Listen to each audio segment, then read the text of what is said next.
ជម្រាបសួរបងប្អូនក្នុងសេចក្តីស្វាគមន៍ចាស់ថ្ងៃនេះយើងរៀនវណ្ណយុទ្ធចាហើយមេរៀនរបស់យើងនៅមេរៀនទី37វណ្ណយុទ្ធយើងរៀនអំពីសញ្ញាឧទានចាអញ្ចឹងសូមអានបញ្ញត្តិឬក៏យមន័យជាមួយអ្នកទាំងអស់គ្នាសញ្ញាឧទានគេប្រើសម្រាប់ដាក់ក្រោយពាក្យ clear ឬល្បះដើម្បីសម្គាល់ពីឧទានដែលសម្ដែងអំពីការភ័យស្លន់លំអូនការស្ដីបន្ទោសការស្នើសរសើរនិងកំហឹងចាអ្នកគ្រូអានឲ្យម្ដងទៀតសញ្ញាឧទាន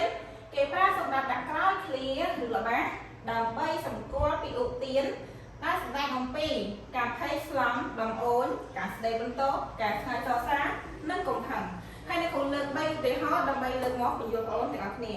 ចាឧទាហរណ៍ទី1ដាច់លុយចាយហើយចាអញ្ចឹងឧទាហរណ៍ទី1នេះចាគឺសម្រាប់សម្ដែងអំពីចាការលំអូនអញ្ចឹងដាច់លុយចាយហើយអញ្ចឹងពេលដែលយើងនិយាយទៅខែចាលើដល់មិត្តភក្តិយើងទៅគេឲ្យយើងខ្ចីបានខ្លះចាអញ្ចឹងឧទាហរណ៍ទី1នេះគឺស្ដែងអំពីចាការលំអូនចាអញ្ចឹងយើងចូលដល់ឧទាហរណ៍ទី2អីយ៉ា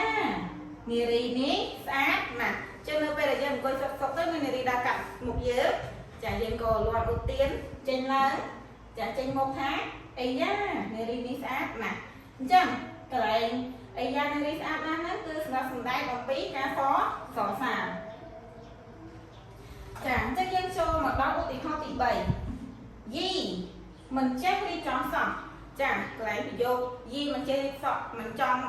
រៀបចំសក់ហ្នឹងទៅពេលដែលយើងនៅជាមួយមិត្តភក្តិពេលដែលក្រោកឡើងចាឃើញគាត់រៀប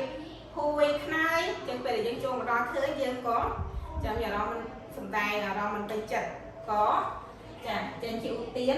យីមិនចេះរៀបចំសក់ចឹងយីមិនចេះរៀបចំសក់ហ្នឹងគឺសម្រាប់សម្ដែងអំពីការស្ដីបន្ទោសចាអញ្ចឹងមេរៀនរបស់អ្នកគ្រូនៅក្នុងថ្ងៃនេះបានបញ្ចប់ហើយអរគុណច្រើនសូមព្រះប្រទានពរ